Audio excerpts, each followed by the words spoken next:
Overlord held our city in his terrifying grip. Ordinary cops were losing the battle against Overlord's super freaks and mutants. Then, a miracle happened. When I found him, he had no memory of his past. I helped him find an identity and a life. Now we have a fighting chance. Now we have the Dragon.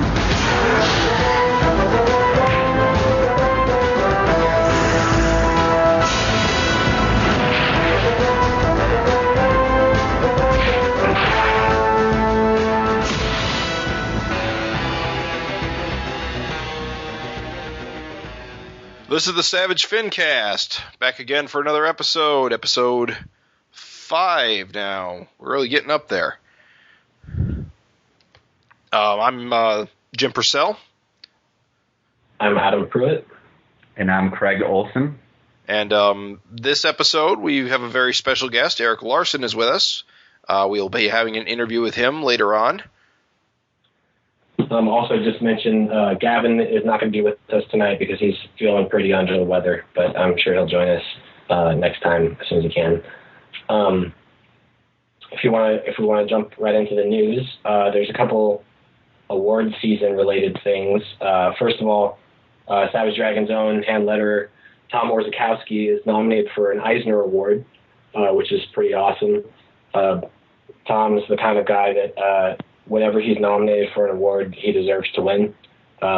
He's, a steadfast veteran of the industry. He's been working in comics for longer than all of us have been alive, and lettered just about every X-Men book that you've ever read, every Spawn book that you've ever read, and we're loving his hand lettering stuff on Savage Dragon, obviously, but he's being nominated for the Milo Manara Library the work that he's doing, as well as Savage Dragon, and he's up against some other really talented folks. But I do urge any comics professionals and anybody eligible to nominate Tom to do just that. And along those same lines, we have about a week left before the ballots are due in for the Harvey Awards, and we're trying to get a kind of grassroots support for the Frank Fosco B. Clay Moore story, the Red Torpedo Life at Sea, that was in the 2011's Image Comics, Crack Comics 63. So also, if there's any comic pros out there that haven't turned in their ballots for the Harvey Awards, I urge you to nominate Red Torpedo for Best Single Story or Issue, or Crack Comics as a whole for Best Anthology, because those are definitely some creators that deserve some extra attention and support. And that's I'll get off my soapbox now. Cool. So the second bit of news is that Chris Giarrusso, who's known as the writer and artist of Image's G-Man and the mini Marvel strips, is going to be recreating classic first issue Image covers as variants for a bunch of different Image comic books. So I guess this is in commemoration of Image's 20th anniversary, and the word is that there's going to be 12 of these variants out for different books. The only book that's listed right now is Extreme Studios' Youngblood number 71, which is in stores May 23rd, and that's going to have Chris's version of Youngblood number 1, that iconic cover, kind of drawn with his little, chubby, character style, which is kind of cool looking. Now that started out as an April Fool's joke. They put out a Walking Dead number 1 variant. Yeah, for kids. It said Walking Dead for kids, right? Right. That was an April Fool's joke, I think, on the Image website, and that was basically a preview for this cover project. Gotcha. And I'm assuming Savage Dragon will get one, maybe like the miniseries, kind of like what McFarlane's doing, just because Image did say that he's creating 12 classic first issue covers. I gotta imagine Dragon will be one of those. In other news, Supreme 63, along with several other Image books, sold out at the distribution level, and up there with such titles as America's Got Powers, Danger Club, Secret, number 1, Hell Yeah, number 2, Bloodstrike 26, The Darkness 101, and Saga number 2, Manhattan Project's number 2. Also, a whole bunch of books. Image seems to be doing pretty well, at least selling out at the distribution level, which means demand is up. But I've been hearing some rumblings that selling out's not all that hot of a thing to do. It just means there isn't enough product to meet demand, and that's never good when you're trying to get comics in people's hands. Mm-hmm. Yeah, can I add something to that, actually? Yep. Because we talked about this a little bit with Joe Keating last episode, and I just wanted to urge people, because there have been there's been a lot of talk kind of on the internet and in the industry about books selling out and things. And none other than Image publisher Eric Stevenson wrote a really excellent blog post on his It Sparkles blog, and I recommend anybody who's interested check it out. It's under March 28th update. It's just called Selling Out, and in it he kind of goes into detail much of the stuff that we were talking about in the last episode, and it was kind of cool because basically right after our episode came out, it seemed like a few days later, this is when this blog was posted. So there was definitely some synergy there. I don't know if Eric listened to the show or anything, but it did feel a little bit validated that he kind of chimed in and said all of the stuff that we had been talking about with Joe and kind of confirmed a lot of my suspicions. And just the last thing I'll say about it is everybody, like readers and retailers, and everybody needs to support the books that they want to continue to exist. And there's been some talk that Eric's laying the blame at the feet of the retailers. I think if you read the article, you'll see that it's not that. He's laying the blame at the community at large and saying, really we need to get these numbers better, and we need to understand the order numbers better. And in order to do that, we need to know what you guys want. Well, the customers need to order the books, retailers need to order the books in proportion with what the demand really is. Right. Anyway, I recommend it. Go to It Sparkles. That is it-sparkles.blogspot.com. It's an excellent blog almost all the time, but this specifically is a really great post. So, yep, definitely agree wholeheartedly. We have with us this episode a very special guest, the one, the only, Erik Larsen is with us. Whoa, is that a gunshot? No. That was my son slamming the door, not realizing that he's interrupting something. No one breaking into your house again? Nah, not this time. So welcome, Erik. Thanks, guys.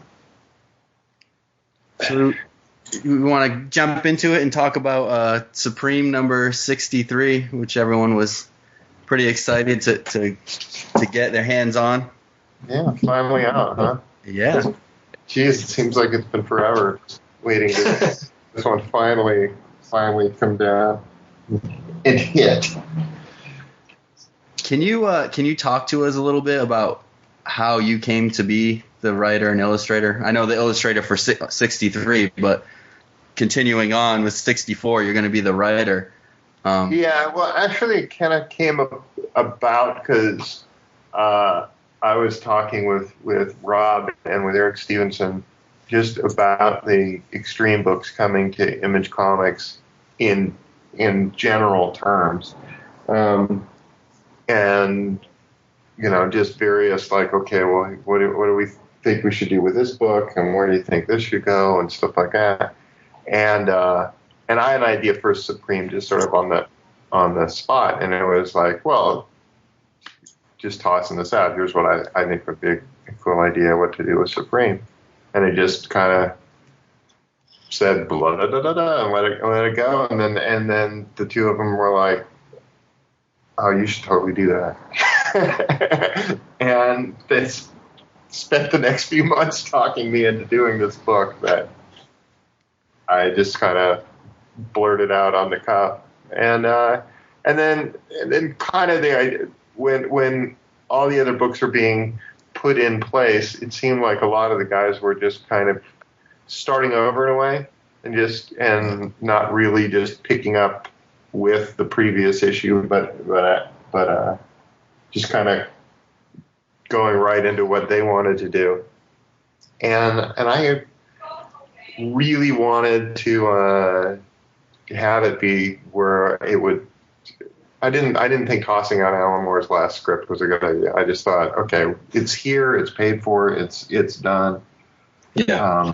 Let me read the thing and see if that might be a good way to segue into what I'm doing. Just start off with that and see if it would work. And then having read through it, it's like, oh, it actually would work really, really well. So what do you say we just do that? And so then that became the thing to do. And what a bear to work on now. My God, his scripts. I mean, I'd heard about these scripts that are just really, really long, and they are, and they're really long and they're really descriptive, and there's a lot of kind of the same material in there over and over again, which is something I didn't really count on as much. Like when it would say he's got a bag under his arm when he's walking out of the comic store, and then in every panel thereafter he would remind you that he still has this bag under his arm. and that's one of many examples of just different things that he would just have in there again and again and again. How many pages is the script? I want to say 50. Wow. And it was pretty long, and it was a lot more than I cared to go swimming through. The script length that I'm used to is just way, way, way shorter than that, and part of the difficulty of just illustrating it was just looking through this, long half-page paragraph of stuff and going, okay, what in all this do I actually need to draw? What in here is relevant? And it just from there, just trying to come up with ways of doing it and making it work. How long did it take you to draw the whole book? I mean, I know you break the breakdown. There's never it never just starts this day and ends this day. The whole thing probably took just forever. It was really over a couple of months that it finally got through it, and it was. I like to say the first issue took me 8 weeks to draw, and the second one took me 8 days. Wow. That's kind of how it went, is that the first one was really a bear to kind of swim through, and then the second one was just like, boom, let's go. Right. And go ahead, Adam, sorry. I was reading this interview with Alan Moore, and he was talking about how his scripts are 3 or 4 pages for every, normal script, 1 page or so, and he was just saying how dense everything is, and he fills with all this detail and descriptions, and he was like, it's kind of up to the artist whether or not they're going to do all that stuff or not. And except there's an awful lot of in many of the comics that I've written and draw, there'll be a character, maybe two, having a conversation back and forth, and he'll often have panels where there's several different characters talking at once, and then he'll have pages where every single panel is several different characters talking right simultaneously. And so when you take it all into account, there's places where you can't really zoom in as much as you'd like to, because you've got to have 2 or 3 characters talking, and they've got all this stuff that they're supposed to be doing. So there's a lot more information that's kind of in there than there is in my ordinary stuff, and just sort of what I'm used to. So it's presented new challenges, and that's always good, right? Right.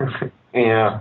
So anyway, it's nice to have done it, to have gotten it out of my system. At the same time, it's not something where I'm after having done it, where I'm like, I really want to work with Alan some more, because it was much more work than I would like it to have been. And you're doing the digital lettering too. Is that kind of? I know that is. It changes how you draw panels as well, or? Not that much. I mean, I generally, when I get stuff back lettered, there'll be some places where I'll move things around just because it'll be, that took up more room than I thought it would. Mm-hmm. This, I don't get to do that. So there will be places throughout where there'll be occasional panels where you go, that looks a little more crowded than it usually would be in one of his stories, but that's how that works sometimes. So just have to get used to it. I have a question. When was the last time you actually drew an entire issue based on someone else's script? It's been a while, right? Not a huge long time ago. Probably 10 years. I mean, is that a long time? Because I did, just before I was doing the Defenders, I did 3 issues of Spider-Man, 3 issues of Thor, and those were all from scripts, and those were pretty. I mean, they were as full as scripts usually are, I guess, but they weren't like this. They were a plot style one. I also drew an issue of Spider-Woman that John Byrne wrote. Yeah, that's right. That was kind of a weird one, just because his wasn't broken. It was a full script, but it wasn't broken down by page. It was broken down by panel. So he just kind of wrote and then got to where he thought a good ending would be, and it's like, here's my story. It's 85 panels long, and so it was up to the artist to decide what deserved a sixth of a page and what deserved a full page and stuff like that. It kind of had things be pretty dense early on, and suddenly as I got towards the end of it, I was going, holy crap, I don't have that many panels left to go. I guess I got to put in some full-page pictures in here. How did you do that issue of Spawn, too? Yeah, that's right. Oh, that's right. I forgot about that. I totally forgot that issue Spawn. Yeah, that's more plot style. That wasn't full script by any means. John Burns was the last full script that I drew, and I haven't really drawn that many full scripts in my career. Most of the stuff that I've worked with has been either my own stuff or plot style, Marvel style.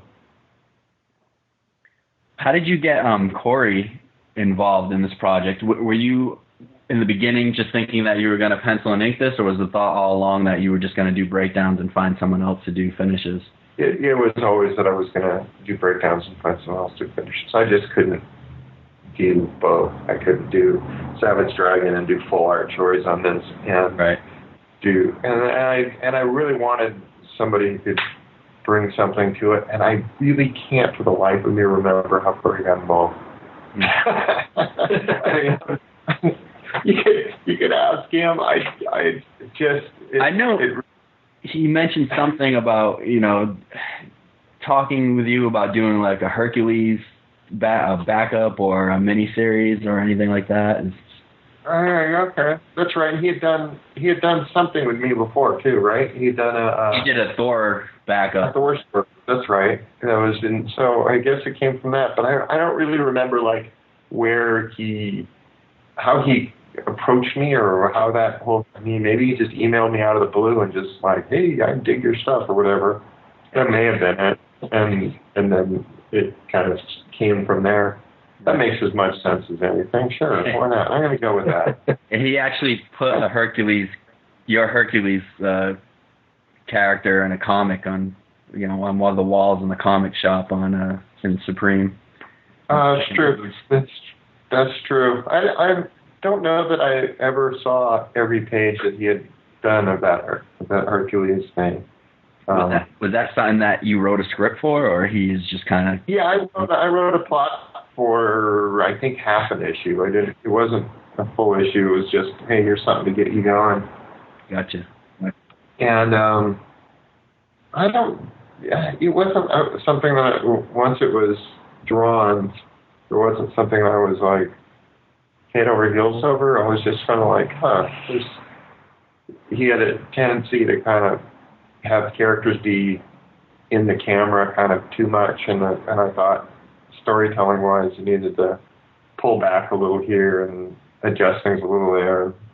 And I think that's kind of what came about with the Supreme stuff was you've got some strong artistic chops, but some of the storytelling stuff can be a little rough at times, and that he's not picking necessarily the best shot that sometimes will be. They're going to catch me. They're coming to get you. Again. Well, it's the story of my life. I mean, pulling up the clothes and pulling the last of love. That's what I get for living on a busy street. Okay. Where the hell was I? You're just talking about Corey. We lived happily ever after the end. Yeah, I mean, it's just kind of the way it worked out. Is that I thought he'd be better off with a little more guidance, a little more just putting down some basic, okay, this guy's here and that guy's there. And, right. And letting him exercise his artisticness in really finishing it and making it a final comic. Kind of like I was thinking when Frank Miller was easing off of doing the artwork on Daredevil, there was a period there where he was giving Klaus Janson sort of rougher layouts, and Klaus is doing the finishes on it, and it really kind of showed him a way of doing the comics, and it worked out very well, and that's kind of what I'm looking at here is Corey's. It's very much Corey's art in a way, and I don't know. I like how it's worked out so far. I can definitely tell it's your poses and the way a lot of things look. I can tell your breakdowns are underneath of that. Yeah, it's kind of an interesting mix. You know, when I started out doing comics years ago, I really wanted everybody to follow everything I did really faithfully, and now I kind of don't. I kind of go, well, I can do that, you know. Right. So I want to see what else other people can bring to the table, and it's nice to see what other people can bring to the table and see what comes out.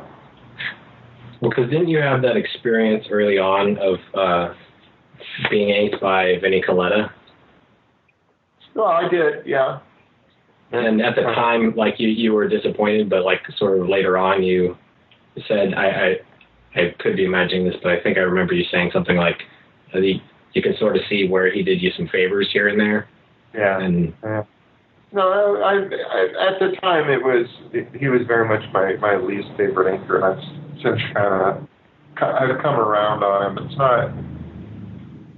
It's not like he's my favorite now or anything, but he's gone from being the guy who I just like the most to a guy who I'm like, you know what, I can see why he made some of these decisions, and some of these decisions, they're not as thoughtless as I had originally thought, you know? Because I think a lot of people just look at what he did and you just go, well, he's doing this purely because everything is a shortcut.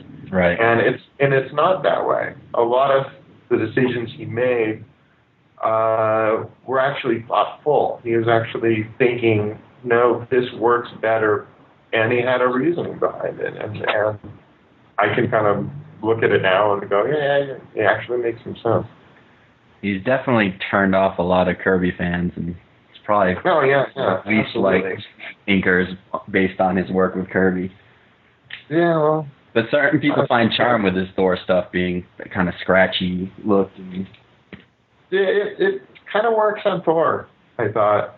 I didn't at the time. Actually, I wasn't around at the time, but when I discovered Thor later on, I was like, geez, man, this isn't like Joe Sinnott inks, and it's not like Mike Royer inks. This is somebody who's definitely taking some liberties here. But I'm since kind of come around to it, and it's like, this is okay. I'm all right with it. So it looks like you're doing 2 covers per issue of Supreme. One's yours and one's Corey. Is this going to keep going like this, or?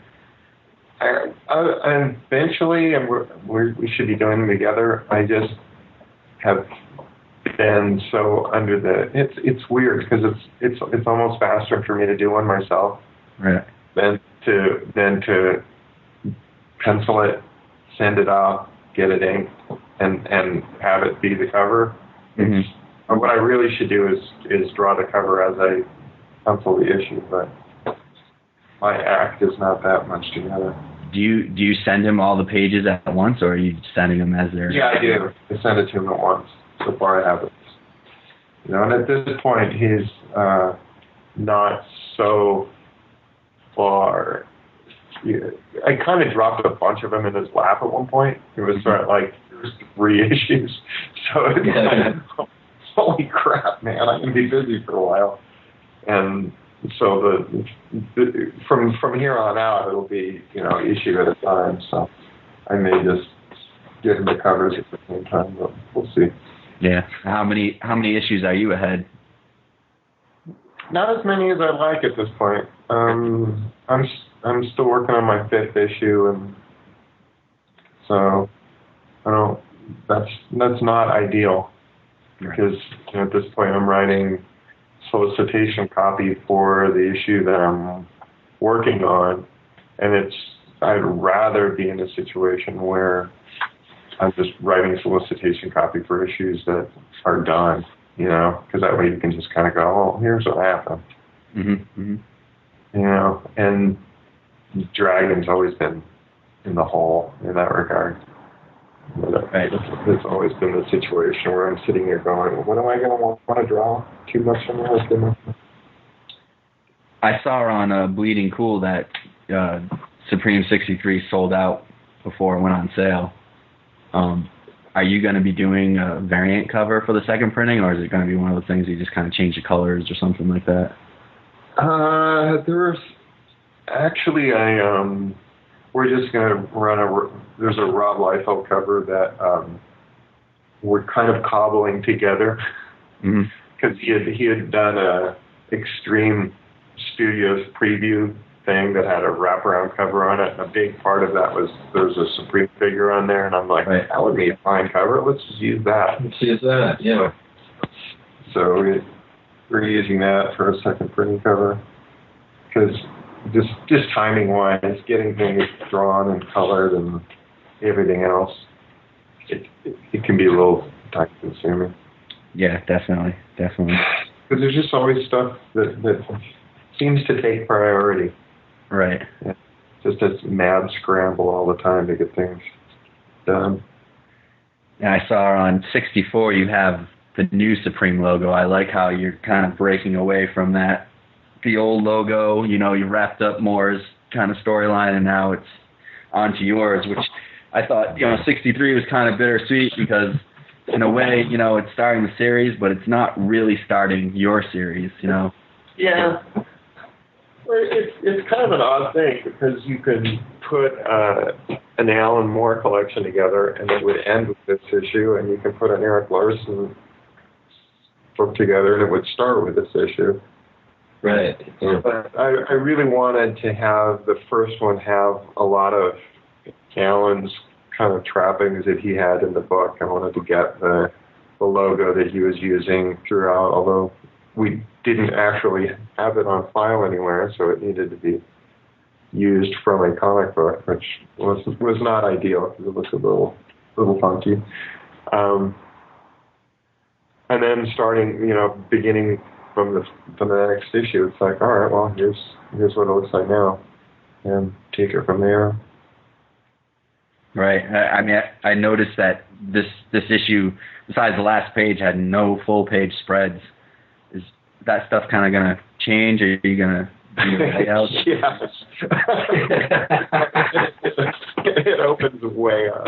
Yeah. With the second issue. I mean, the second issue, it starts with a splash, then has a double page spread, and then there's several other kind of big moments throughout the issue where it just needed and deserved more space than that. So it really opens up. Speaking of the last page, single page spread, it sort of feels like the first half of a double page spread. It isn't that, is it? No. No? It isn't. It is not. No, absolutely not. Although that's a fun thing to do. Did Corey kind of design a lot of these kind of Dax variants, or did you have those down on paper and he just kind of... Oh, they were pretty loose, so Corey came up with...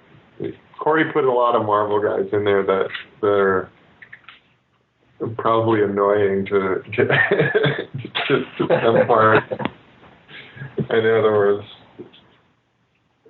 certain people who are... And I'm one of them. I was like, what's the thing doing in there for crying out loud?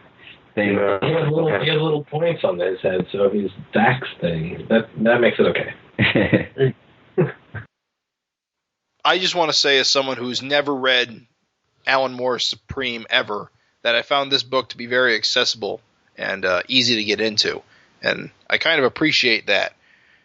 Yeah, I do too. I thought as well. I thought the same thing as well. I know there were people who like things a little more spoon-fed than they're just so used to having somebody tell you each and every little thing that there's a few folks who I've heard from already who are like, I still found it somewhat confusing. It's like, jeez, man, what do you need? And I think some readers really need to just settle down a bit, you know? Use your imagination, for crying out loud. Fill in some of those gaps yourself. It shouldn't have to have there be so much stuff that you know what side of his toast he's buttering, you know? I mean, If you know anything about superhero comics at all, you should be able to fill in any gaps that aren't made evident. I mean, you're right. It shouldn't be that hard. Yeah, I mean, it always seems to me like a lot of the comics that I read are just a little too complicated, and I can understand that kind of sense of, could you just streamline it down a little bit? But I thought this was pretty good. I think pretty easy to just kind of fall into it and be able to know what the hell's going on. Right. So I was pleased with that, because I think it can work as a jumping off place too. The only thing it didn't really do a really good job of is saying much about Supreme, because he wasn't in it that much. It was very focused on Darius Dax, and Supreme was a supporting character in his own book. That was my biggest qualm with the issue. Is, you know, it's kind of the first issue, it's being relaunched, and you want to see some more Supreme, and he's just kind of there to be like a tour guide for his girlfriend. Yeah. And you want to see him punching out guys, so I'm sure we'll see that next episode. There is some punching in the next issue. I can guarantee you. I know, looking at the boards and online, you had mentioned, you know, bringing back for, you know, that the old Rob Liefeld version of Supreme, the kind of Dick Supreme, I guess is most referred to.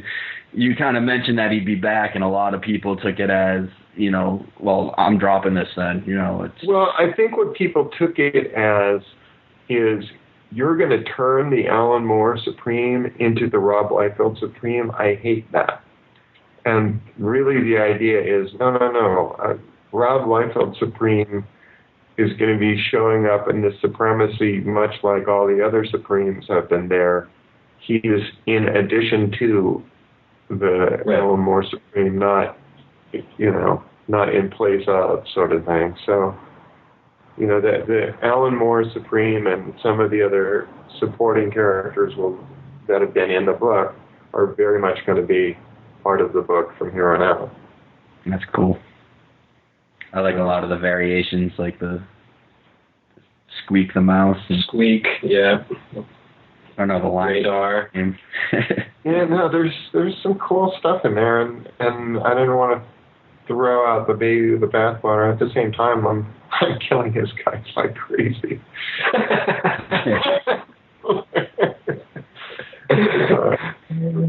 But I do like how he has the animals in there. It's kind of like, you know, kind of like a Shazam kind of, I know, I shouldn't say Shazam, but Captain Marvel type book where you can have these like silly cartoon guys in it and it's okay. Yeah. Like, is it Dax? Darius Duck. Yeah. I love Darius Duck. I hope he sticks around a little while. He seems to be the big winner in this. We shall see. Just in contrast to what Jim was saying, like, having been a big fan of the Alan Moore Supreme, but also liking like a lot of the stuff that came in the book before that, I was surprised reading this at how good a jumping on point it is at just already. Like, I mean, I know he wrote it that way, intending to hand it off to another writer in the first place, but I was wondering if, like, you know, people wouldn't pick this book up and read it and, you know, maybe think that, I think, Jim, you might have asked this on the boards, if anything had been changed or anything to make it more of like, you know, transition, and you haven't changed anything from his story. It's and there were a couple places artistically where he had asked for something that previous artists who had done the book hadn't established. You know, like there was one thing where it's like you're supposed to be looking past a statue down to something or other, and then I'm sitting there looking at the reference of these that he had established. I was like, there's no statue there, so I'm either gonna invent the statue that's going to be there, but then it's not going to jive with what's gone before. So I just ended up going, okay, screw that. Right. And it's not important. It's just as a storytelling thing, it wasn't important. The purpose of it was for you to go, oh yeah, I recognize that from that previous issue. Therefore, I know what I'm looking at. Seeing that it wasn't in the previous issue, it doesn't make any reason for this to be there at all. Right, it's continuity. It's sort of. Yeah. Have you or has anyone at Image been in contact with Alan Moore about the issue? Eric Stevenson has, yeah. Did he get? So I think he's sent him comp copies and being in touch with him and stuff like that. Yeah. Did he get a response from him on what he thought? I did not. I don't know that he's seen the finished book yet. Oh, gotcha. He may have, but I haven't heard anything. Right. So, should we talk about Savage Dragon 179? If we must. Did you guys have any other questions on Supreme? I guess just, Eric, how long do you see yourself doing this? You said working on Supreme. I don't know. I think it's going to just depend on how much fun I'm having with it and how my deadlines are going on my other stuff and stuff like that. I definitely want to establish a lot of things and kind of set up where I want it to be before handing it off. But I don't look at this and go, I'm going to do 180 issues of this. I'm kind of looking at it and going, you know, I could do this for a year and a half, couple of years, maybe, like that. So I think we're looking at more of that kind of a run, just kind of getting everything where I want it to be. Right. That's cool. I'm interested in seeing what you do with it, definitely. Okay. And having seen the success that the Extreme relaunch has had, have you thought about doing your own kind of highbrow type launch, or has it ever crossed your mind? I mean, Image comics are selling like hotcakes now, it seems like. There's been some thought, but it's a lot of work, Yeah. Getting everything there and getting it all tied up. And I'm probably more anal than Rob is in that regard, more precious to me, you know? I could it's tough for me to just kind of sit back and go, oh, no, do whatever you want to with the Deadly Duo. I don't care. Right. So, yeah, it's tougher for me to just let stuff go. Yeah, especially since, all your characters are still in, like, kind of Savage Dragon continuity and have involved in Savage Dragon. It'd be weird to let someone just kind of go off. Well, there haven't been gaps, yeah. Yeah. That's true. Well, I mean, they're still there, right? Yeah. We keep touching on them here and there. So let's move on and talk about Savage Dragon 179, which is kind of the middle of this invasion arc. Yeah. Dude. Okay. It's for me, I mean, I'm looking at this and I'm seeing the solicitation for the next issue, and it's like, wow, it's already over, next issue. Does it seem like you've gotten everything in on this that you wanted to, and it's gonna, wrap up next issue, kind of, or? There will be tendrils that'll go on beyond the end of this.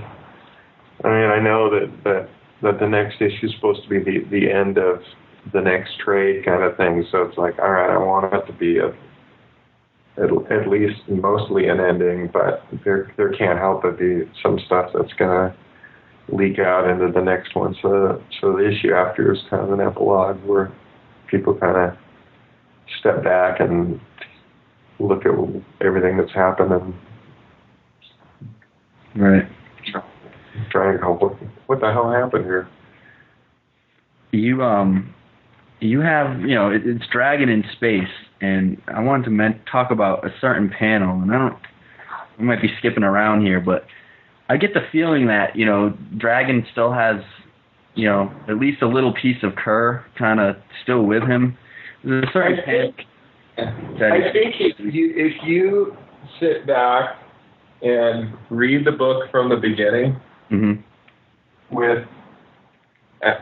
if you just read from issue 0 and then read the next issue 1 of the ongoing, or not the ongoing, or the miniseries even, I think you would go, holy crap, there's still Kerr in it when you read the first issue, because there are like lines that were repeated, and there's similar kinds of actions that are going on, and I think that's part of him, is that he's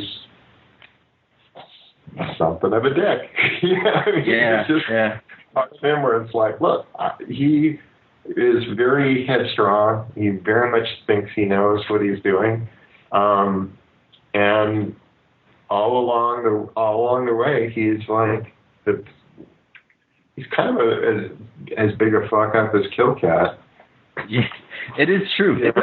Yeah, it's like he kind of makes a lot of the wrong decisions a lot of the time, and there are repercussions because of the kinds of things that he decides to do. I think that's what's cool and really, really unique about Dragon, that a lot of people that don't pick up on that, Anyway, what's this panel you're talking about? I just talking the panel when they're like, Dragon, we got to get out of here, go to more peaceful surroundings, we have to flee. And he's like, flee, and he has that shot. It's like he's just like shoots that glare, and that really kind of stuck with me. It's like, it's like a kind of a Kerr evil look, It's really cool. Yeah. Yeah. Just wait till we get to the next issue.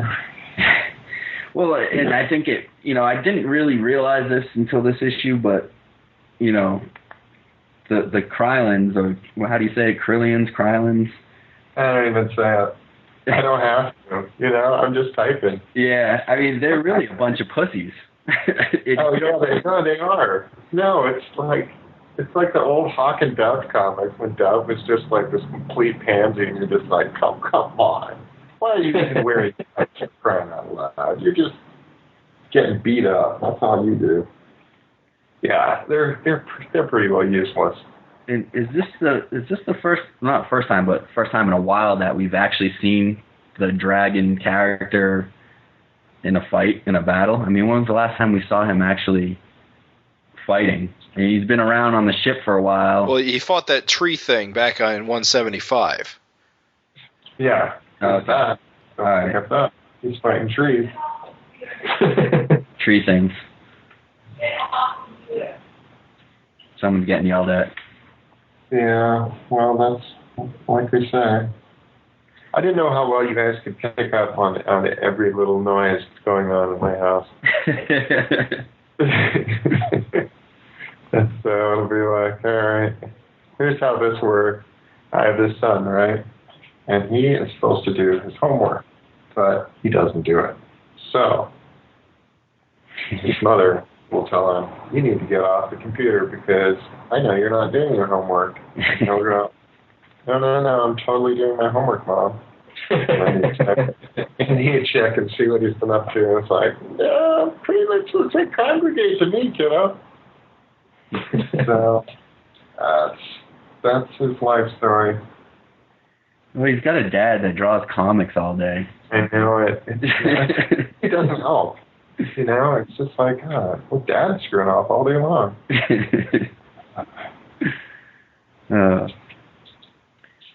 So I wanted to talk to you about Silver Streak. Seems like of all the Golden Age guys that you brought back, he's kind of stuck around. I know Daredevil's kind of been a character, but of all those guys like Thor and Samson, you always kind of have Silver Streak kind of whiz by every once in a while.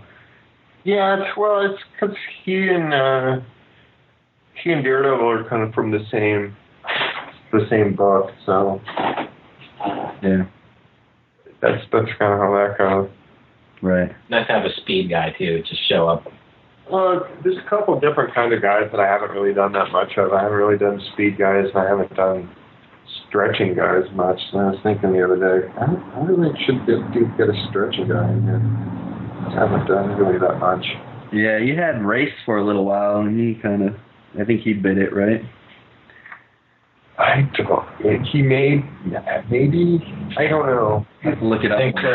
Kirk. I got to consult Gavin's list because I keep killing guys off or not killing them off, and I don't remember what the status of a lot of these guys. Speaking of killing off, I can't believe you killed off Butt Girl.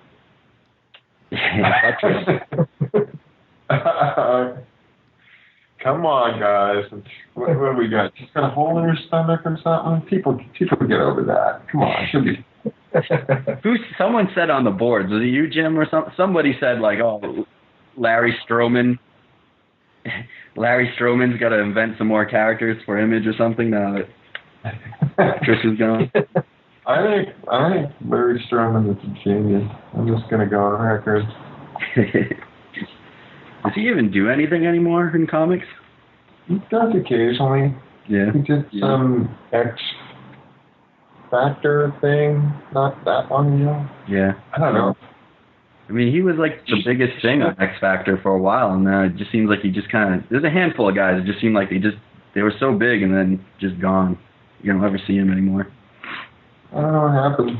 It's kind of, comics is like that. It kind of chews people up and spits them out. Yeah.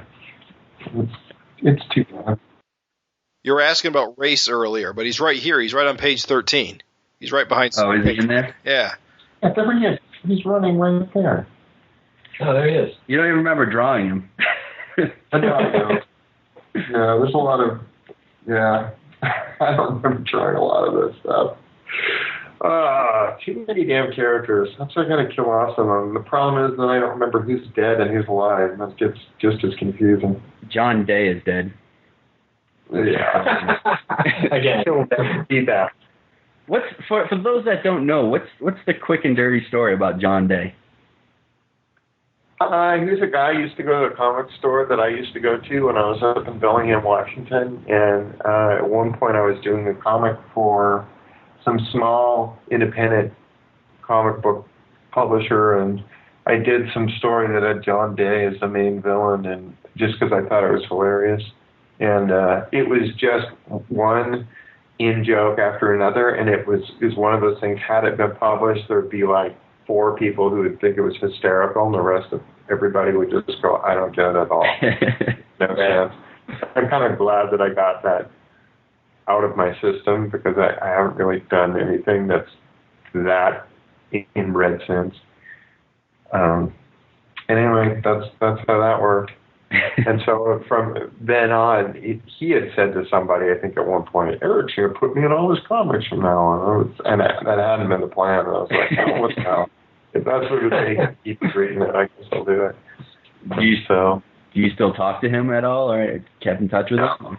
I talk to him when I see him, but I hardly ever see him. So, when I'm up in Washington and he at a convention and he happens to drop by, then I'll talk to him all day long. He's a great guy. But we're not really in touch anymore. That's funny. It's just, how things kind of work out sometimes. It's nothing earth-shattering, nothing. No, there wasn't anything that was like this huge falling out. Now I don't talk to him anymore. It was just. I didn't realize that it was some guy that, you're still in touch with. In my head, it was like some guy you used to know and see around. You thought he was kind of funny looking, so you put him in all your books or something like that. And, we're not, like you say, we're not really in touch, but if I do see him, we're friendly enough. But so he still collects, so he still knows that he's like in every. I don't even know. For sure. He certainly could. And speaking of that, there was a fan letter in 179 asking about Josh Eichhorn. Is that how you pronounce his last name? Eichhorn. Yeah. Eichhorn. Josh Eichhorn. I thought, that kind of made me laugh, because being a longtime reader, we kind of know the story behind that. And it's not a big story at all, but we just know who he is. But it's funny. It's just funny to a new reader who just sees this guy's name all the time and just totally like wrecking him on the inside. Yeah, it's like, you must hate this guy. Especially this issue. This issue is going to be hilarious because it's a Santorum reference. 10 years from now, people aren't going to remember the reference and just going to. Oh, I know. That's the thing with a lot of the things I use for Josh is that their expiration date on them, and it's just like, oh, quick, it's like, oh, I missed the window on. Like just a dude sleeping on Kato Kalin's couch or something. Yeah, it's like, it's eventually you get to that. It's like, oh man, it's gone. It's gone. Yeah. You got to change your rating to adult just because of that, like one line there. So, this issue we get a ton of your kind of supporting cast in it. Was it fun to kind of get them back in the comic and draw them again, or? It's fun and it's a pain in the ass, just depending on who it is. Because some of the characters I can pull out of my head, and a lot of them I really can't. I have to reference them. Right. And since this was all in the middle of a move, reference wasn't necessarily handy, and so it was somewhat problematic getting all my ducks in a row. But that's over now. Right. I see you made Barbaric kind of back to his muscular self for a while. He was just kind of like a fat ass, him and Ricochet. I think he's back to being the way he was, mostly because I didn't remember his last appearance and what he looked like. So I'm like, I guess he lost some weight. Yeah, that's funny. So glad we get to see Killcat and the Kid Avenger. Yeah, I love those guys so much. If I could, I wish I could do Killcat comics and just have that be all day long. We get to see Mako again, which is always a fan favorite, and I'm glad to see him kind of return to Atlantis. It's kind of tying up some of that, that backstory. And he's got his Namor trunks on. Yeah, have I done that before, or is that a first on this? I don't. Because I know that when I originally introduced him back in my old comics a million years ago, that's his costume. And then it didn't really dawn on me until somebody had mentioned it. And I was like, hey, I don't know, we've seen him actually wear those in this book yet. So. Yeah, I don't remember ever seeing them. There you go. Something new. Right. There's a lot of stuff going on in this book. I know there's a lot of questions going around with the Tyranians, how like in the main feature they don't really talk much as opposed to the Vanguard backup. I kind of figured that they spoke some kind of different language, and that our people on Earth wouldn't necessarily have the same kind of.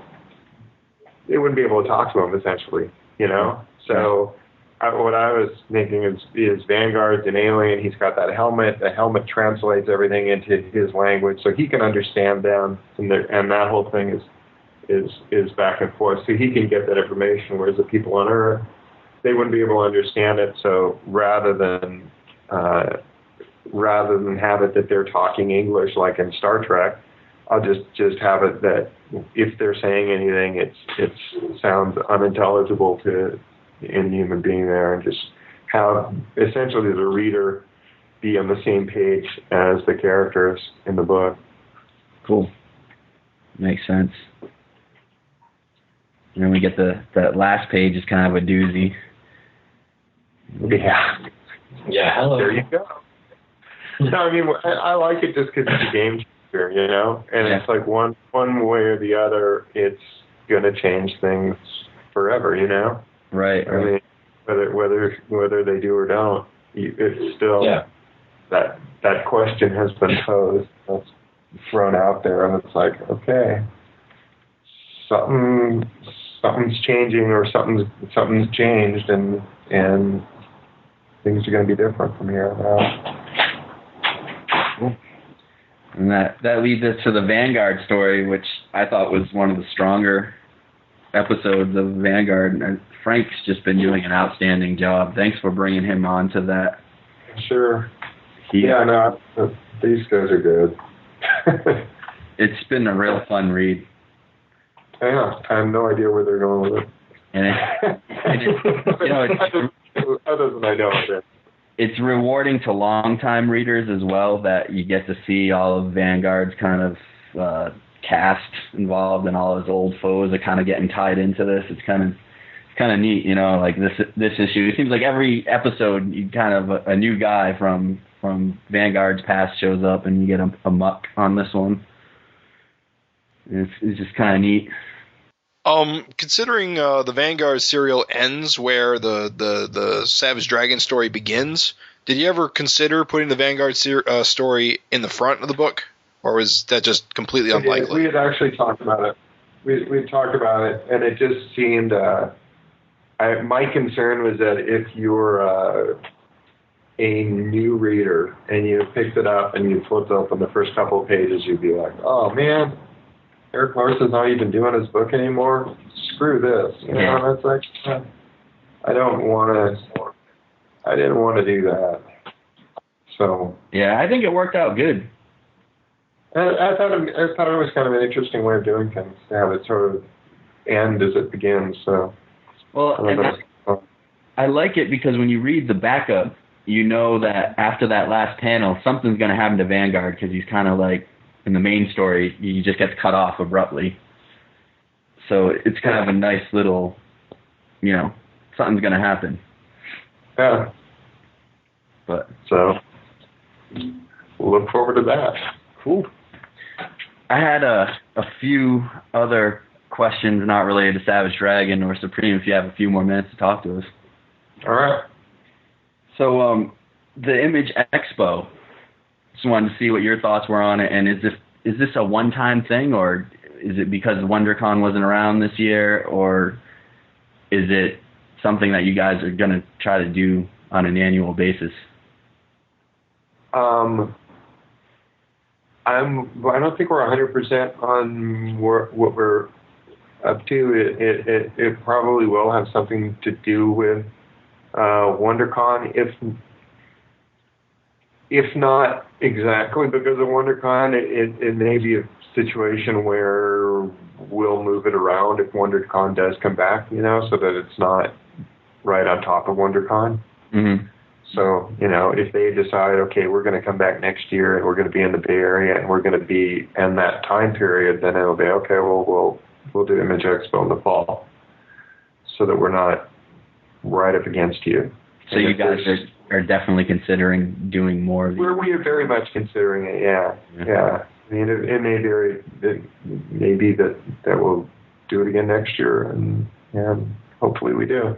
Yeah, I mean, I think it was a great idea. It got a lot of really good press because you guys had your own thing. It was just Image Comics, Marvel doesn't have their own thing. Yeah, it was a really positive thing. It was just a good vibe in terms of just the people in the room, and people had a chance to talk to each other, and there was a lot of panels, and it was very involving, and it was also more than just an Image Comics Expo. It really was kind of the alternative press, mm-hmm.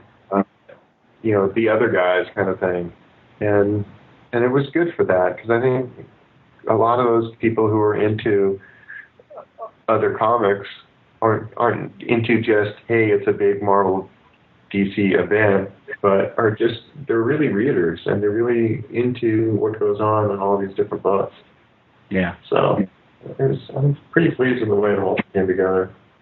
You did a panel where you were reviewing portfolios. How did that go? It went okay, except that most of the stuff I saw was pretty good.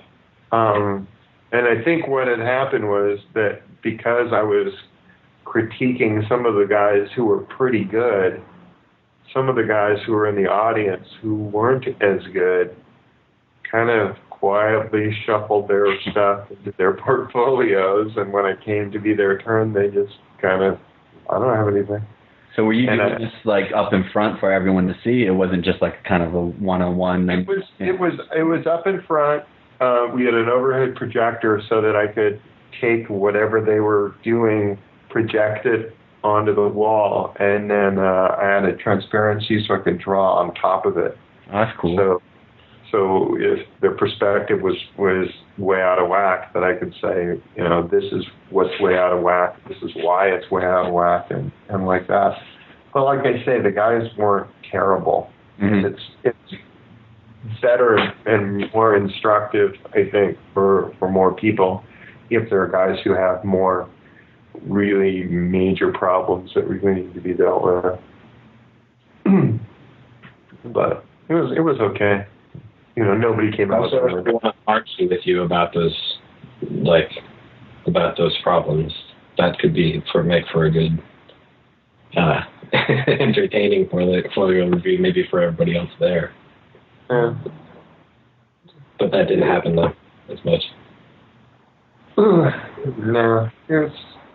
Anyway. Right. Now, like I touched on before, it seems like everything Image puts out lately is gold. You're just reading about, sellouts everywhere. Is there any, what books from Image are you particularly enjoying? And one of them that I really like was Danger Club that came out last week. I thought that was awesome. I thought the art was great, and just wanted to hear what your thoughts were on that if you read it. I haven't seen it. There's a number of books. I'm kind of still finding where my comic shop is, and at the same time, because I'm part of the Image crew, I can just go there and grab whatever books I want. So part of it is, I don't need to buy this. I'll just wait till I drop over an Image in a week or two. They'll have everything. So I'm not necessarily the most current on everything the way some other people are. Right. So, I've been following the various Extreme books, and Hell Yeah, and Glory, and Prophet. I'm reading that. I'm looking forward to Godland's big finale, and really like Mudman quite a bit. Yep. Yeah. That's been a fun book. Did you get the American Barbarian collection from Tom Scioli? I haven't seen that yet. I don't know if it's that my local store here didn't carry it or just what, but when I do see it, I will absolutely snap it up. It's a fun book. Was that out last week or the week before? Yeah, it was out last week. I didn't get it because I ordered it through Amazon, and it should be coming in like any week now, but I've been following it on the web because he's been posting like a page a day or a page a week or something. But yeah, he posted that all up as like a digital strip first before he collected it and printed it, but I'm a fan of print, so I want the collection. Yeah. I was content with the digital. I thought I enjoyed it as it was. Mhm. And now he's got a new strip to take its place now. It's over. Oh, yeah. Yeah. So how long was that? How long did it last online, or how many pages? Yeah, how many pages is it? A fat book, the slim book, or what are we looking at? It's a decent sized book, I think. Hold on, I'm looking it up. The new strip is called Final Frontier, and I'm not even sure what that's even about. It's like about a rock band, and it's like a cosmic tale or something like that. Yeah. But it's cool. He always does good, interesting, kind of wacky stuff. The print version from Ad House is 256 pages. So it's a monster. Oh wow! So that's a real book. Yeah.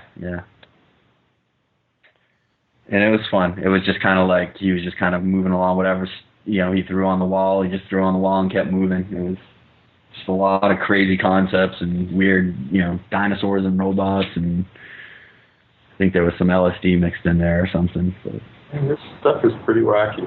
Yeah, it's great though. I mean, that he just uses the comics medium. You just do anything. Like it would be too hard to make a movie out of something like that. But it's a perfect comic book. Yeah. So yeah, I mean that's all I have right now. You guys have any other questions? Nothing specific. I think covered everything. Yeah. All right, Thanks for joining us, Eric. Yeah, you're quite welcome. I'm gonna go see what chaos has ensued in the last few minutes in the rest of the house. Make sure the homework's complete. Yeah. I get the sense that it is not, but we'll see. All right. Well, thanks again. We look forward to the next issues. Been really great having you. Hope to have you on again. Thanks for having me, guys. All right. Take care. Talk to you later. Thanks. Bye. All right. As we wind down our episode, I'm curious. Adam, you read any interesting comics lately? Other comics other than our favorite, Savage Dragon, of course. Well, yes, I have. Two things I want to mention specifically. I just got in the mail Nick Justice's comic, Jesus E. Lee, #1, which he's been working on for a long, long time. And he had it printed, and he had a Kickstarter for it last year. And I know it's probably a big load off to have the project finally finished. And, for those of you guys listening who might not know, Nick is a friend of ours, and he's a longtime Savage Dragon fan, and he's on the image boards. And he was one of the co-hosts at the beginning of this show, and he's just been swamped lately. But as soon as he has some time, he's going to join us again. And he's been he graduated from the Kubert School, and he's been doing some comics work, and this is his own book. It's insane. It's just totally nuts. The main character is named Jesus E. Lee, and he's just as he sounds, he's kind of a hybrid of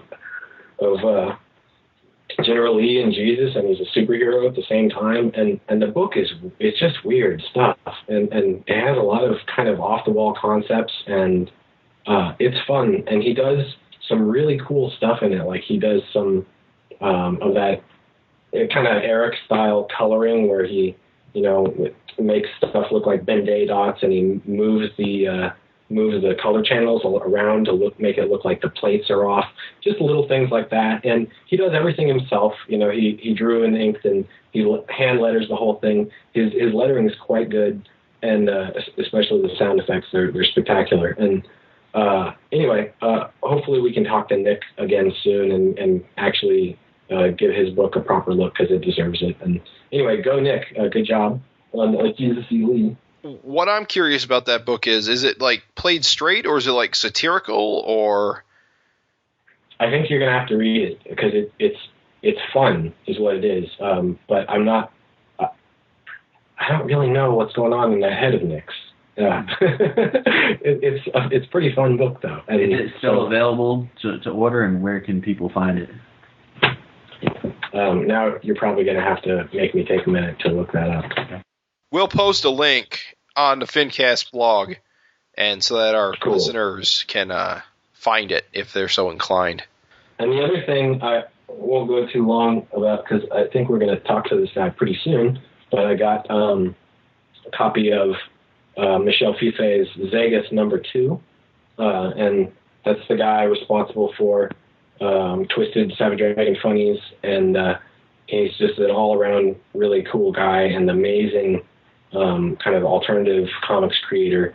And this is another project that is very near and dear, and he's been working on it for a long time. I got his first issue of Zegas last year, and it's magazine size, and it's printed on this really nice heavy stock. It's full color, and it's very experimental. He does a lot of cool things with storytelling techniques, and it's just gorgeous stuff. It's the kind of work that makes me pretty angry to read, because it's very intimidating, and he does some really cool stuff with brushes, and there's a range from these kind of cartoony figures to things that are much more realistic and tight line work, and then very, very rough, thick line, and it's just great stuff. And I'm really just talking about like the most surface analysis that you could. I'd like to get into it more in depth, and I think we will. We're going to be talking to Michel one of these days, maybe on our next episode. As soon as we get it nailed down, we could announce it on the website and the boards and stuff. But he's definitely anxious to join us on the show, and I recommend people check out the book. We'll also put a link to that on the FINcast blog. Zegas #1 and 2. Good stuff. Yeah, I got 1 and 2 in the mail a couple of weeks ago, and it blew me away. Especially #2, just the coloring. It's just everything about it. It's really trippy, and just I don't know where it's going, and I like it. Yep. It's there's one kind of 2-page spread that's pretty amazing, and #2. You'll know it if you flip through it. You'll see it, but it's just there's a lot going on, and like you said, the size of the book, the paper stock, it's just it's a neat looking piece of material, and I can't wait to talk to him about it. For sure. So lately, I've been buried under an avalanche of comics. Lately, it's been kind of crazy, the number of new books coming out that's just been piling up on me and impressing me. Like Prophet by Brendan Graham has just been the book, in my opinion, over the last couple of months. I read King City here a year or two ago when it was coming out in single issues, and that was one of the most creative books I'd ever read. And Prophet's just more of that, and the art of Simon Roy. I always mix his name up. It's not Roy Simon, it's Simon Roy. That's what happens when you got a last name for a first name. But that book's been, just crazy, but the good kind of crazy. It's one of those science fiction books where weirdness is thrown at you, but there's a logic to it that is just really easy to get into, at least in my opinion. Yeah, it's like Graham's got this whole world built in his head. It's just amazing, like the things he comes up with. Yeah, it all fits together, but it's weird. It makes you want to see more, you know, like, oh, I just want to see what else he can come up with, just to kind of, you know, just see this alien world. It's very, very alien. You know, he's the only human really in the book for the most part. Right. And it's totally different than, you know, any kind of planet or surroundings you've seen. You know, it's great. It's just a visual feast. I will say the ending of the latest issue makes me wonder where the book's going next. But then generally it's a pretty good feeling, because you really want to, any book you're reading, you really want to, you know, be excited to wonder what happens next. Yeah. I think a great part of that book, and I think Brandon Graham said this on interviews and stuff, and it's true, that each issue is kind of self-contained, but it's part of a bigger story. And you can enjoy the whole issue and feel satisfied after reading one issue, you know. Even though you do want more and you want to see more, the story is kind of, you know, one and done, but they all interlock. Yeah, I totally agree. It's definitely that's there. Science fiction book-wise, there's lots of them coming out right now. It's almost to the point where I've got to start cutting some just because there's so many. Like Brian K. Vaughan's Saga. If you want to see world building in action, that's a book. That book's first issue was, you know, kind of incredible in the amount of world building he crammed into it. Yeah, and it was oversized, right? For like still only $2.99. Yeah, right? it was double sized for the price of one. It was an incredible value. Most companies would have charged at least $4 or $5 for that much content, but they gave practically a whole issue away for free as like a bonus. And that's, in my mind, is probably the strongest part about it, is that it's just the first issue is just such a good value that you'd be a fool really to pass it up, especially with all the heat building up behind it. Yeah, that's good stuff. Fiona Staples is amazing. Then Jonathan Hickman has got his new Manhattan Projects book that, in my opinion, its first issue is probably the best first issue. I'm sorry, not the best first issue, the best single issue of any comic that's come out this year. Now, granted, it's only April, and there's a lot more to go, but that had a really strong opening. And Jonathan Hickman, with me, is a very hit-or-miss writer. Either I like what he's doing, or I hate it. I did not care for the Nightly News or Pax Romana, but I loved Red Mass from Mars and the Red Wing. And the Manhattan Projects fall squarely into the latter two type of storytelling. So I think I'm going to enjoy it a lot. I'm skipping Secrets because it seems more like the other two. I've really been looking forward to the second issue of Manhattan Projects, which I hope comes out next week, because I know it isn't coming out this week. Yeah, I enjoyed Manhattan Projects as well. I like the art. I like the writing. The art reminded me of, can't think of the guy's name, but the one that did that Joe Casey book about the cops. Chris Burnham? Yeah, exactly. It looks like that's who I thought it was at first until I saw it. Yeah, no, me too. What's the name of that cop book that he does? Officer Down. Yeah. Oh, it's a great book. Okay. I think I heard of that one. I haven't read it. Yeah, it's a fun, just pure violent book. You know, just gore and violence. But they really I'm not holding the two books side by side, but in my head, you know, in reading this book, I thought that it was Chris Burnham. Yeah, when I saw the preview pages, I thought it was too. And other than that, I'm reading Mudman and Near Death, and over at Vertigo, I'm enjoying Saucer Country, which is a very interesting concept. It's kind of a alien abduction thriller political drama. I kind of find it, I want to compare it to like Ex Machina in some ways, but it's kind of its own thing. No, just a lot of comics. Sci-fi comics seem to be getting really big all of a sudden. I mean, there's Spaceman, and, well, Razzle's coming to its conclusion. That's been running for a while. I don't know. I'm just really into science fiction lately, and there just seems to be so many comics that are practically catered to my tastes, and it's been really good lately. A lot of really interesting new creators, new artists. It's been just been really exciting every time I open up a new previews catalog just to see all the stuff coming out this year. Totally agree. Yeah, it's a good time to be a reader. It is a good time to be a reader. I compare last year to just this first quarter of this year, and you know, I've had to really pick and choose what I'm going to read because there's so much good stuff, and I ended up dropping a lot of long-time titles to pick up new stuff that's just blowing me away. Yeah. I've been trying to make cutbacks myself. When the new 52 rolled in, I made an effort to try to get into some of the books. I was reading like 9 titles, and now I'm down to 4, and I could be down to 2 in a month or so. Probably only will keep reading the Legion of Superheroes stuff because I'm enjoying that for some reason. I had 4 or 5 of them, and I cut them all, and have probably replaced them with like the Extreme titles and a couple other like Image books like Manhattan Projects and Fatale and Hell Yeah. I'll be honest, while I support the Extreme Comics releases and I enjoy Prophet and Supreme, for the most part, I don't think they're going to be for me. I mean, Glory's pretty good, and I'm going to give it a shot, but the rest really aren't really tickling me, so I'm probably not even going to bother with them. But I do appreciate what it's doing, and I wish it the best. Yeah, I'm on the opposite. I do think it's a rare reader that's going to read all of them. Right. Like, I mean, I think that's sort of the strength of the relaunch is that they're covering a lot of different kind of ground. And so, I mean, I'm giving all of them a shot, but I'm not expecting to necessarily like have to run to the store and pick up the new issues, a year into it.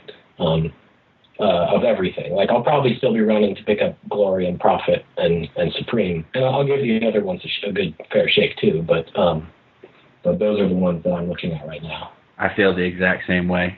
Prophet is top of my list every time. Supreme with Erik on it and knowing the way he writes and his strength, that's of course right up my alley. Blood Strike's okay. I like the first issue. I don't know if I'm going to see myself collecting it. Glory, they just posted I think like a 6-page preview up this afternoon of the new issue, which I guess comes out this week, which looks fabulous. I'm really, really into Glory. I think that's an excellent book, and I just like the character designs, and Joe's doing a great job writing it. So. I'd say the 3rd issue, but it's really whatever number it is. It's probably going to be 25. 25 is probably going to be my make or break issue. Unless it really wows me, it's probably going to be a casualty, if only because I've got so much other stuff that I've got to make room for. Yeah. But I'm hoping it wows me. It's a book I really want to like. Right. So just to mention just a couple other books I got into. I picked up Danger Club #1, which I thought was phenomenal. I love the art. It's about a bunch of sidekicks. I guess they're all the superheroes have left Earth. We don't really know why, and the sidekicks are left behind. And I saw the 5-page preview and was like, but knowing that it was an Image #1, and if I didn't just jump and grab it, it was going to be gone, I decided to just grab it and take a chance with it. And I really enjoyed it. I thought the art was fantastic. I've never seen this artist before, Eric Jones, but the kid's got chops. And the story was completely different than what I thought it would be. It's a really brutal issue. It's really violent. It's pretty cool. It's worth checking out. I can't say, it's just the first issue, but I thought it was a really strong first issue. I really, really enjoyed it. So. When you look at it, you think it's just another generic kind of superhero team. It just looks like, I've seen this a million times, and, it turned out, for me at least, something different. It seemed less like a first issue and more like an issue that's been around, a comic that's been around for a year or so. It seemed like, they want to just get you right out the gate, like no time to build anything up. Let's just, just wow you. Just throw you into it. Yeah, and I like that. I appreciate that. Yeah, that's cool. And then, a mainstay of mine, probably my second favorite book behind Dragon, and sometimes even tied with Dragon, is my favorite book, is Invincible. Kirkman, just kills it. Ryan Otley's art is just amazing. The guy really, from starting off as, taking Corey Walker's place on Invincible, it was, I thought it was a little shaky the first few issues, and I was like, I don't know if it's going to be for me. And now, 80 issues on, we're on issue 90. I prefer him. He's one of my favorite artists now in the industry. His art is just amazing. Yeah. And there's a lot of great things happening in Invincible right now, and Kirkman's got a way of just keeping things fresh and interesting on a superhero title, which is a hard thing to do. And there's always twists and turns that I don't see coming, and it's great. And especially in this issue, a lot of stuff that happens I didn't see coming, and it's what keeps me buying it. And you can't go, if you like superhero comics and you're not collecting Invincible, then I don't know. It's crazy. Yeah. I agree. I've been enjoying the book Invincible quite a bit lately, and that's a good thing because, to be honest, during the Viltrumite War, I kind of started to lose interest. I don't know. It just started to lose some of the energy that I wanted for something so big and epic they were going for. It felt like too leisurely, I guess, and I was just kind of losing interest in it. And I was afraid I was getting to a point where I might even drop the book, but it has really bounced back, in my opinion. Yeah, I was actually the opposite on that too, though. I liked the Viltrumite War. It reminded me of a lot of the old Marvel kind of like the Ron Lin Silver Surfer type cosmic stuff, which I really enjoy. It was kind of when superheroes go cosmic, and there's a lot of different space aliens and stuff like that. Corey Walker filling in on a lot of those issues. Yeah, I mean, I like that stuff too, and that part of it I did like, but like that issue that was all double-page splashes, I felt you didn't get enough out of that. I mean, it's hard to describe. I just felt that whole sequence through that issue could have been, bigger, and I say that when knowing that it was a series of double-page splashes. It just, I don't know, it felt, some of it felt like it went too fast. Yeah. And you didn't have enough time to digest it when other stuff happened, and I don't know. It was a weird time for me reading the book, but like I said, I'm definitely enjoying it again. Yeah, and Invincible is just a title. It's like Savage Dragon. If you like an issue that you're reading, you're new to the book, you got 90 additional issues by the same writer and mostly by the same artist to pick up. It's just, I love having books out there that the same creative team has been on forever, and it's just it's just awesome. So, next episode, we got any plans? Any concrete plans yet? Well, we know we're going to be reviewing issue 180. Do we know when that's coming out? It can't be very soon. We don't know yet. No. The solicitation for 180 says, Alien Invasion, the finale. The war comes to its epic conclusion, death, destruction, genocide. Earth's greatest heroes face their biggest challenge ever, and the fallout is anything but pretty. Will there be anything left worth living for? The answer will leave you breathless. So, dun, dun, dun. Yeah, so, I mean, that's a great little write-up, it's really building it up, so we'll see. I think we'll have a lot to talk about based on that write-up. Who's gonna die? And Eric, a lot of guys. Yeah, everyone's dead. The end. Mm-hmm. So. I'd just like to mention that having, I know they're not actually related by blood, but having a possible incestuous relationship between the two leads is not something that you will probably ever find in a Marvel or DC book. I mean, maybe like a Marvel Max title for shock value or something, but I'm interested to see what happens, and I like that Eric can do whatever the hell he wants. So that's pretty sweet. Yeah, I don't know. Angel's been coming off a little creepy lately, and I hope it doesn't damage her character too much. I like her character too much. Oh, me too. I mean, I definitely have certain, I hope it doesn't, I hope it turns out well. It's one of those moments where we've been reading this book for years, and he's still able to kind of pull the rug out from under you. Right. There'll probably be another issue of Supreme out by then, so we'll probably talk about that as well. Right, and I don't have the solicitation copy for the Supreme issue in front of me. But the cover, it's like him and all of his other versions of Supreme, the Supremacy, kind of flying towards you. And I assume it's going to be multiple Supremes versus multiple Daxes. Should be epic. Yeah. So that wraps it up for this episode. We'll be back again soon, I hope. Thanks for joining us. See you around. See you later.